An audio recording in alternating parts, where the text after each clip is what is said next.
का गहवारा है। इस दस्तूर हिंद में तमाम मज़ाहिब और कौमों की रियासत रखी गई है। इस दस्तूर में बताया गया है कि हिंदुस्तान एक सेकुलर और जमहूरी मुल्क है, यानी हिंदुस्तान का कोई सरकारी मजहब नहीं है, बल्कि इस मुल्क में मजहब के मानने वालों के लिए आज़ादी है।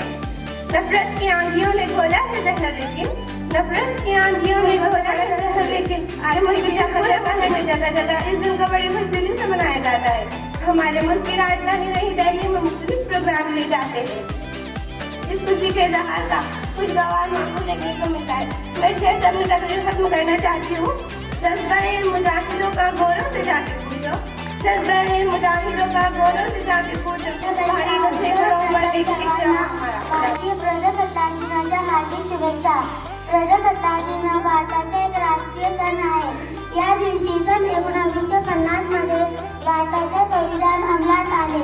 प्रजासत्ताक दिन आपल्याला शांतता व एकतेची शिकवण देतो। न तेरा न मेरा न इसका न उसका, न तेरा न मेरा न इसका न उसका, ये सबका वतन है, बचा लो इसे।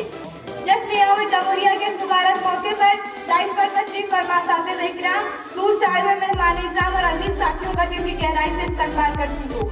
और मैं शुक्रगुजार हूँ अपने साथिब इकराम की, जिन्होंने मुझे इस मुबारक प्रोग्राम में कुछ कहने का मौका दिया। हज़रत अंग्रेज तिजारत की गर्ज से सरजमी पर कदम रखे थे, लेकिन रफ्ता रफ्ता तिजारत के नाम पर यहाँ के सियासी और फौजी असर व रसूख हासिल करके यहाँ के हुक्मरानों को बेदस्त व पा कर दिया और यहाँ के सियासत और यह जुल्म की ऐसी दास्तान दोहराई जिससे हिंदुस्तान अंग्रेजों का गुलाम बन गया। अंग्रेजों ने हिंदुस्तान की ईंट से ईंट बजा दी, हजारों आबादियां वीरान कर दी गई। हर तरफ सन्नाटा ही सन्नाटा, खामोशी ही खामोशी की फिजा नजर आ रही थी और ऐसा महसूस हो रहा था कि अब भारत के सितारे एक बार कभी मसले खुशी से नमूदार नहीं होगा। लेकिन यहाँ के खालिक व मालिक का यही दस्तूर रहा है कि जुल्म की टहनी कभी फलती नहीं, जुल्म की टहनी कभी फलती नहीं, नाव कागज की सदा चलती नहीं।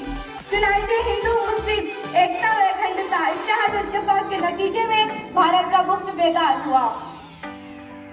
टीपू सुल्तान, शाह अब्दुल अजीज, सैयद अहमद शहीद, हजरत शाह इस्माइल शहीद, गांधी जी, वल्लभ भाई पटेल, इन